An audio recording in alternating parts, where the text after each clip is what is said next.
So into eyenzakalayo uma efika utata ndaye ndazama uba mandiyokwenza into nam nendiqonda uba le nto nam ndizobhenefitha kuyo.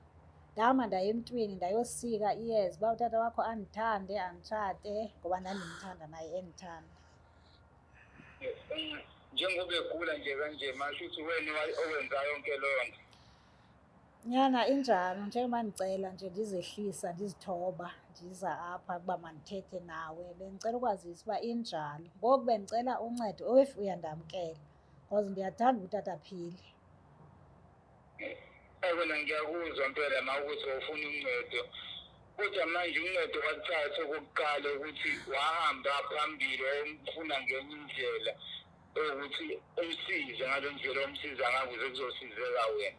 Kodwa njengamanje uyagula and futhi ukugula kwakhe kuyele ezandleni zami. Yimina umuntu othole lo mthwalo manje ngoba abantu basekhaya uyabazi ukuthi abanandaba. Yimina umuntu manje ofanele enze yonke lezi zinto. Yani Dana bendicela hlanga ehlisa umoya kona kulukhuni kunzima. Nam ndibuhlungu because ngumntu wam kodwa ndicela uhlisa umoya sikwazi ukulungisa abe rayithi utata.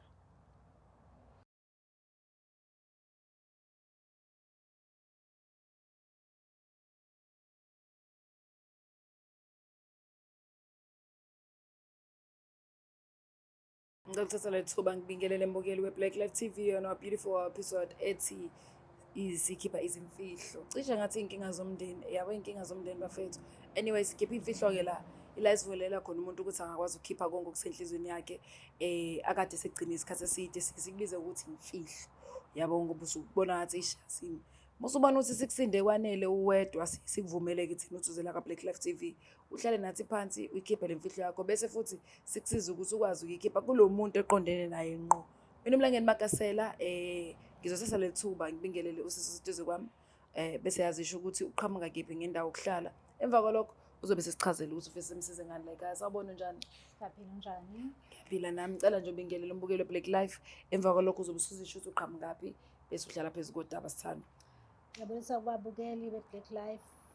Size apha ekhaya kuhlelo oluthi Sikhipha izimfihlo. Nami ndize ngodaba elingiphathe kabuhlungu ngaphakathini kwami. Ndinomyeni endinaye. Ndinomyeni nje unomntana. Lenomntana nje bengicela ukukhupha imfihlo engaphakathini kwami ndazise unyana wakhe. Kwinto eyenzakaleyo phakathi kwami naye umyeni wami. Okay. Kwenzakalani sakhe? Umyeni wami wandithanda sadibana apho sasidibana khona wandithanda kwangabi khonto wabe esitsho uba unenkosikazi nabantwana unyana oyi-1 kulo nkosikazi. Okay. So ekuhambeni kwethu ekuthandaneni endleleni endapha unkosikazi laa nto indoda yami igula. So ukugula kwayo bebengandamkeli kubo ngendlela yonke nje ugogo nje bengandiphathanga kakuhle ndagcina ke ngoku ndihamba. Ekuhambeni umyeni ngoba endithanda uye wandilandela shem because bendithanda. Ekundilandeleni kwakhe umyeni ndibona uba izinto azihambi kakuhle. Yena uyandithanda but ke ngoku ifemeli vele ayingeni into yam. Caba kunento ezikhona ngaphakathi kwethu soyi-2. Ngathi ngoba nam umyeni wam ndiyamthanda naye uyandithanda ndadicide ukuthi mandiye emntwini. Okay. Ndihambe ndiyofuna into ukuthi ndimdlise andithande umntu wam sizwane nje kube rayithi. Ekuhambeni kwesikhathi ke thole ukugula umntu wami. So xa ndithola ukuthi vele uguliswa yilaa nto endandimfake yona. Ngoku andikwazi ukudibana naye uba sidibane because kubo kwabantu bebevele bengandidingi ebomini bam. So bendicela ukudibana nomntanakhe because umntanakhe bengenangxaki namhle. Ubendithatha nje njengomzali wakhe ngenankinga. So bendifuna ukukhupha ke ngemfihlo yami yokuthi bendicela ukuthi ndidibane naye sixoxe kwazi ukubuyela back to kulaa mntu wayendinikezile le nto.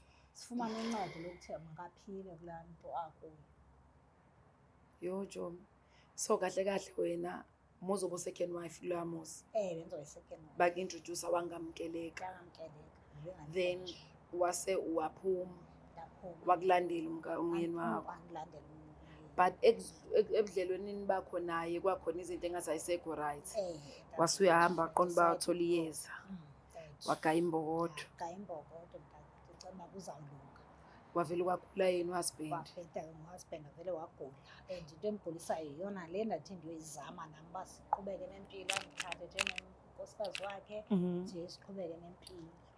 So nje namanje ufuna ukuzotshela umfana ukuthi yena umntanakhe Tata wakhe umfana ngizusewumfana ushilo ukuthi umfana noma umfana uyedwa vele kuma nomkhulu ufuna ukumchazela ukuthi yena kwenzakalani kwenzakalani ukuze ukwazi ukusizakisa ubaba wakhe. njalo sesinjalo. Uma ucabanga nje umuntu ongamelekelekile bazothatha kanjani lonke lolu daba? Kona kunzima sisi, angiqondi uba bazonamkela kodwa ngidinga ukusiza nami because ngumuntu wami lowayana. Nami bengimthanda nje mana benithanda. So ngicela usizo. Umuntu engiqonda uba nguyena ongandivulela indlela bangikwazi ukungena. Yena umntana lo wakhe. Ake senze kanje asimzame umntana size ukuthi uzowenza njani. Ngiyabonga kakhulu. Musuhlala isikhathi esinganani naye lo baba before or aku-introduce ekhaya? Tata sihleli 2 years. Before aku-introduce? Wasiyakwazisa? Cakondeziseni kwakhe vele andamukelekanga. Umamkhulu naye akakamukelanga? Hayi, nabazali ngokunjalo? Kanjalo nje. Umuntu obeni-understanda kangcono nguyena umntanyana. Yo, ngathi udaba lakho nje straight to the point. I love that. Asivele senze kanje asizame ukumthola umntwana size ukuthi umchazele. So nazo ifiso zokuthi umtshele umntwana ukuthi mhlawumbe ubaba angasizakala kanjani. Nakho lokho. Ufuna ukumsiza? Ukumsiza. Ucabanga kusangasizakala? Usengasizakala sisi because ngizozama ngako konke enginakho. Usuhlala isikhathi esinganani ngaphandle kwakhe ubaba? Sina 3 years ngoku ngaphandle kwakhe. Isikhathi eside kangaka? So sonke lesikhathi megula? Uqale ukugula vele ehambile. So sekuna sesina 1 year ngoku. Hayi ngiyakuzwa-ke ngiyakuzwa ngampela. Asenzeni kanje singapholisa amaseko asivele sizama ukuthola ifoni sifonele unyana simve uba uzawuthatha kanjani lo daba. Uzokufunisisa uba nawe uyenza lanto ngoba umthanda lo muntu ungafuni ukumluza kanti sekuzokwenzeka izinto vele ejeke kanjalo. Shame, sorry. Bukele Black Love TV yasenzeni kanje uyalichaza udaba uma walibeke ethebeni ukuthi wayethole lisoka kanti isoka linonkosikazi. Wathi mefika lapha bem-introduce wangamukeleka wonke nje umndeni namalungu omndeni, hhayi umamkhulu kuphela. Into evele yenzeka ukuthi mesehambile indoda yamlandela la kade behleli khona nendoda ila usisi wabona ithuba lokuthi akamsebenza amtholele iyezi ukuze ubhuti naye phela angabusamshiya amhlali nathanda kade ubhuti uzovele-ke athi esephindele ekhaya vele wagula. Manje usefisa ukumsiza ubhuti ukuze akwazi usizakala. Asenzeni kanje mina nawe azame ukuthola lo bhuti lo unyana ka-husband. Sizweni ukuthi udaba uzothatha kanjani, uzovuma yini ukumamukela uma uxolo lakhe nokuthi akwazi ukumsiza ubaba. Asenzeni kanjalo.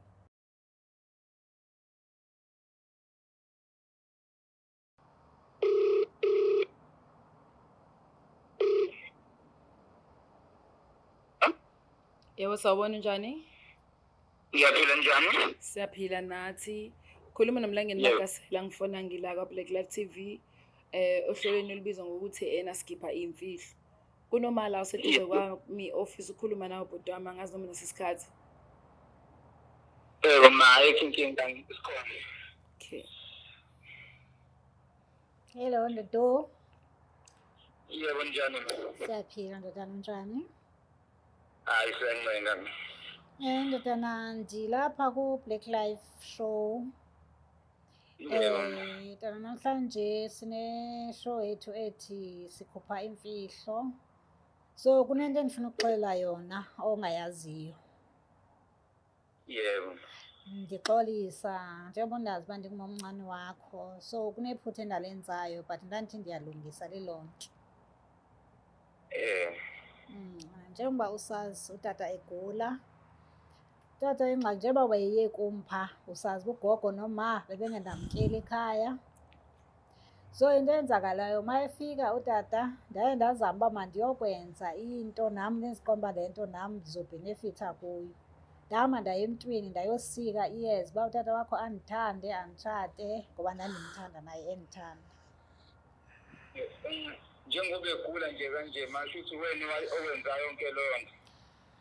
Nyana injalo njengoba ndicela nje ndizehlisa ndizithoba ndiza apha ukuba mandithethe nawe bendicela ukwazisa uba injalo. Ngoku bendicela uncedo if uyandamkela because ndiyathanda utata aphile. Yabona ngiyakuzwa mpela ma ukuthi ufuna uncedo. Kodwa manje uncedo wathatha okokuqala ukuthi wahamba phambili wayomfuna ngenye indlela ukuthi umsize ngale ndlela omsiza ngayo ukuze kuzosizeka wena. Kodwa njengamanje uyagula and futhi ukugula kwakhe kuyele ezandleni zami. Yimina umuntu othole lo mthwalo manje ngoba abantu basekhaya uyabazi ukuthi abanandaba. Yimina umuntu manje ofanele enze yonke lezi zinto. Yani Dana bendicela hlanga ngihlisa umoya kona kulukhuni kunzima. Nami ndibuhlungu because ngumuntu wami kodwa ngicela uhlisa umoya sikwazi ukulungisa abe right utata. Ngiyacela kona ndiya-understanda yonke imeko kuyo but ngicela unyamezele Tana kubuhlungu. Yebo mangabe ngaba nenkinga nawe kusona sekuqaleni abe nenkinga. Mina inkinga zabantu abadala izinto engangahlangene nazo. Kodwa njengoba wazi ukuthi anginankinga nawe ngangikuthanda njengoma wami. Awukwazanga kodwa ukuza kumina kuqala uhlale nami phansi ungibonise ukuthi unenkinga la nala singenza njani mhlawumbe. Ndiyavuma mntanami qha ngicela nje iseki yalo ugulayo uba abe right because ngicela uba sihambe nawe ube khona ndimbuyisele kulaa mntu wayendenzele le nto Tana uba aphile nje abe right. Nami andithandi bafe ndifuna nje siphile impilo yethu nje kakuhle. Ngiyacela ngiyakuthandaza ngiyacela. Njengoba nodokotela sesikudle odokotela besho mpela ukuthi le nto le yinto yesintu and siyahamba nabantu besintu lapha ngasekhaya. Akekho umuntu okwazi ukusisiza. Uma usho kanjalo nomncane shuthi angazi singenza kanjani. Nangazi mina kodwa nje akukuhle kona lokho wakwenza mpela. Bona nami ngiqisho ukuthi amagama ababewesho ekhaya bekubiza ngawo ukuthi uyathakatha. Nami sengaze manje ngisebenzise lo magama kuwena. Ngiyaxolisa nyana ngiyaxolisa sendifuna kulunga izinto ke ngoku ndiyaxolisa. Nami iphutha lam ndiyalibona ngoku kodwa nami ndandithi ndilungisele ukuthi kube right. Ngicela uxolo ngicela undamkele Tana siyolungisela utata akho abe right. Wena muphi kuzokwamukela kodwa mase ebuyile-ke methi useluleme uzovuma kodwa sezwe ukuthi wena uyena yonke le nto. Kuzolunga nyana angiyazi kodwa kuzolunga. Nami ndiyazama ngamandla endinawo ndiyazama uba kube right. Eyi ngiyakuzwa kona inzima ngiyezwa kodwa ma. Nkosi uyanikhulula ke. Angizwa mina. Uyanikhulula kuba sizodibana silungise le nto. Singahlangana kuphi? Ngikhululeka mntanami singadibana halfway nje xa ngaba usiza phaa kwam. Uze naye ndiredi anytime nje. Angazi noma bazovuma yini ekhaya ukuthi ngisuke ngithathe ubaba ngihambe naye kodwa-ke ngizoke ngikhulume naye ngichaze ukuthi kunomuntu engiyakuyena wesintu ngoba vele bayazi ukuthi mina ngiphethe izinto. Ngisho ukuthi siza kuwena ngoba uyazi ukuthi ekhaya bakubiza ngawo wonke amagama la kuthiwa umthakathi laphana wafika uzobulala ubaba. Injalo ndoda enkosi ndiyabulela ke. Ayikho inkinga masiyabonga. Enkosi. Ndimamela unyana lona uthi yena vele emndenini bebekubiza ngomthakathi bethi uzombulala. Waba-prove right ke phofu.